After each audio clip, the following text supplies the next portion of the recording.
अस्सलाम वालेकुम ज़ैम ستاسو होस्ट मशाल खान नन प्रोग्राम کې به مو خبر کو په افغانستان کې یو نوې قانون پاس شوی دی په هغه کې او خاص کر فیمیل د پاره په هغه کې سر ریسټریکشنز او اوس مزید څومره ریسټریکشنز ولګیدل دین علاوه افغان کډوالو چې کومه سلسله وا هغه کم پورې ورسېده څومره افغان کډوال چې دی لاړل او آیا چې کم تلی وو هغه دوباره راغلي دي یا چې کم دی غسټل اوس هم دي موږ سره پروګرام کې با خبريال سید کبیر شاه موجود دی کبیر سے هر کله خو بس نه روزانه او اوبسلی هر کله دی تاسو په حکم چې افغانستان کې یو قانون پاس شوی دی خاص کر فیمیل د لپاره پهله سر ریسټریکشنز وو اوس هغه ریسټریکشنز کې څونه اضافه شوی دا ډیره مننه مشال مونږ پهله هم په دې باندې ډیره خبرې کړې دي مخکې هم تاسو ګورئ د تعلیم او صحت خبره خو بالکل نه کوو چې بس خو د وخت د سره کړه دغه حکومت چې راتلو د افغانستان نو دا نه پوهېږو چې په کم سوچ باندې راغلی دی او د دې د حکومت جوړولو د حکومت مخکې د بوتلو د دې عمل درآمد کولو څه سوچ دی په هغې باندې دنیا کې څوک هم نه دي پوهه خو چې دا کم مونږ ګورو لګیا یو تاسو ګورئ دې نه مخکې چې کم په ودونو کې به میوزیک و هغه میوزیک باندې پابندي اول سر نه وه داسې د جینکو په تعلیم باندې د جینکو په روزګار باندې ایون دې پورې چې چېرته یو جینۍ به یو کتاب لیکلی نو په هغې باندې هم پابندي رایټنګ باندې هم پابندي اوس نوې خبر دا دی چې جینکې به لکه څنګه مونږ دلته کې لوکل ټیکسي ځان له کوو لکه چېرته بوټ بازار ته یا صدر ته ځو لګیا یو هغې ځان له اوس هغه هم نشي کولی ټیکسیانو کې هم نشي تللی په ښځو باندې دا پابندي هم په افغانستان کې نو ما ته لږې داسې چې کیدای شي حکومت خو د هغې دومره تکړه نه دی خو ما ته لږې داسې کیدای شي هلته ښځو له ذاتي ګاډي والي په هغه هم نه لګي ځکه چې بیا هم ښځه خو ډرایوینګ نشي کولی که نه ډرایوینګ خو به کوي سړی به کوي ځکه چې په ښځو باندې پابندي ده په تعلیم پابندي په صحت پابندي په اسپتال کې په جاب باندې پابندي په سکول کې پابندي په جاب باندې په روزګار پابندي د تعلیم بهر راوتلو سوري د زنانو بهر راوتلو باندې پابندي زنانه په ټیکسي کې تلل په هغې باندې پابندي نو دا نه پوهېږم که فرض کو یو زنانه ته تکلیف وي او هغه اسپتال ته ځي نو هغه په څه کې ځي هغه اسپتال به ولله کور ته راوړي که څه به کوي بل دا چې یو زنانه بیمار شي نو اسپتال نه علاج به د هغه سړی کوي ځکه چې زنانه خو شته دی نه په هغې باندې پابندي ده نو نه غواړو چې د دغه حکومت څه ساتلي سري زړه کې د دغه افغانستان سره کوي څه ځکه چې مونږ افغانیانو سره خبرې وکړو چې تاسو خپل ملک ته ولې نه ځئ نو هغه ټول وجوهات همدغه دي چې هلته کې زه شته نه تاسو بله ورځ یو پروګرام کړی پرون سوري چې هغې کې تاسو ګیله کوله چې یاره څه کسان کمنټس کوي چې یاره زموږ په افغانستان کې هر څه ټیک دي نو نن ورته زه وایم چې کم ځای ټیک دي راشه هغه یو چا خبره زنانه به راتله خپل چېرته سودا له بتله یا به اسپتال ته تلته څه مجبوریانې به یې وې ټیکسۍ په هغې دې هم پابندي ولګېده نو څه ټیک دي راشه ته ما ته ووایه ما بله ورځ د بوټ بازار کې د افغانیانو سره خبرې کوو نن نه 4 میاشتې پهله چې کوم افغانیان په بوټ بازار کې موجود و غیر قانوني هغه اوس هم موجود دي د هغې سره ما پرون خبرې کولې نو هغې ووایي چې زموږ په افغانستان کې نه کارخانې شته دی دا دروغ دي نه پکې روزګار شته زموږ دپاره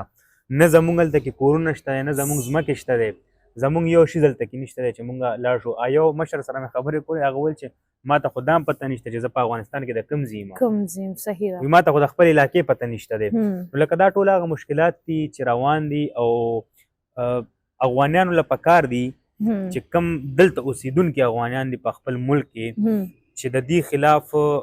راوچت شي اواز اوچت کړي چې یاره مونږ سره څه اصل کې ګوره هغې دومره دباو کړي دي مشال که زه خبره وکړم هغې غریبانان احتجاج ته هم نشي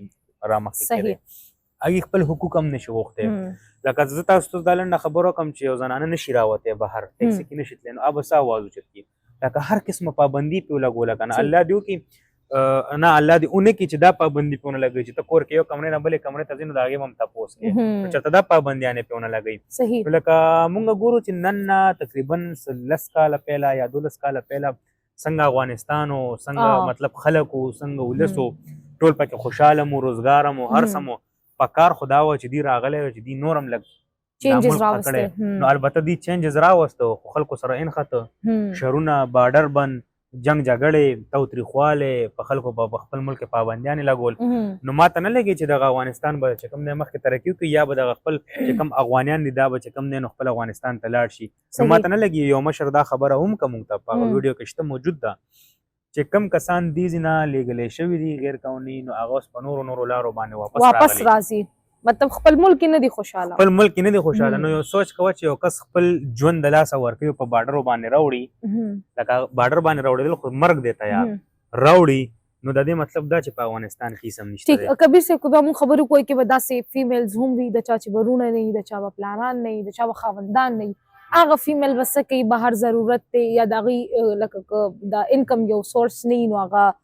خپله هم بزنس کولی شي یا جاب کولی شي هغه هر څه باندې خو الرډي پابندي ده نو داسې ښځو دپاره بیا حکومت څه متبادل څه کړي چې یا دوی ته د دوی څه پاکټ مني ټایپ یا څه میلاویږي یا د دوی راشن که نه بس هغه خلک به کور کې بس د نهارې مري مشال نن یو څو ورځې وړاندې موږ په دې باندې خبره کړې چې 1 کروڑ او تقریبا میکسیمم څومره 70 لک خلکو چې 70 لاک خلکو چې هغه مطلب محروم دي د خوراک د دې شینو نه نو تاسو د خوراک خبرو که عمدک زه د خپلې خبرې نه وړاندې کوم زه د افغانیانو خبرې وړاندې کوم چې چا سره ما خبرې کړې چا راله جواب راکړی دی عمدک سوال ما په بوډ بازار کې په افغاني باندې کړی چې تاسو ته څه مطلب دلته نه کم ځي د چا ځینه نشته چا کورونه نشته دی نو څه وظیفه څه هغې وایي چې موږ له وظیفه هغې مقرر کړي نو موږ یو منټ هم په پاکستان کې نه سارېږو خو چې مقرر خو یې کړي که نه راکوي نه وظیفه نه راکوي هلته چې څومره مطلب لکه موږ څنګه زموږ په پښتونخوا کې حکومت دی او څوک په ریسکیو کې نوکر دی څوک په بله اداره کې څوک ویاګي هغه ادارې هم ټولې په خپله قبضه کړي دي لکه موږ وایو که نه چې بس د پاسه پې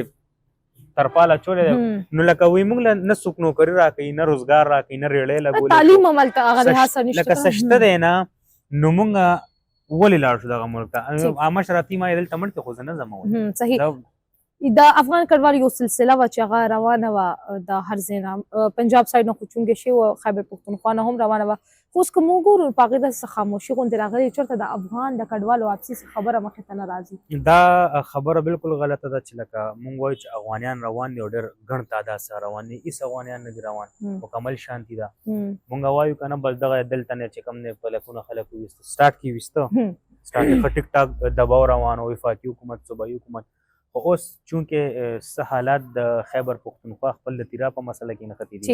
هلته کې لګیا دي اپریشن روان دی هغې نه علاوه سټریټ موومنټ لګیا د پی ټي آی ګوره ما خو تاسو ته خبره وکړه چې نن نه 4 میاشتې مخکې هم ما د هغه غیر قانوني افغاني سره خبرې کړې په بوډ بازار کې مونږ په هغې باندې تنقید نه کوو چې هغې دې رونیسي د ګریوانو په زوره د بار کې نه زمونږ رونه دي خو لکه زه صرف لکه هغه واضحه کومه که نه چې لکه دوی وایي که نه بیا 13 ورځ هم چې کوم دی نو په بوډ بازار باندې چاپه ووالی شو پلانکې کسان یې بوتلو کم پلانکې یې بوتلو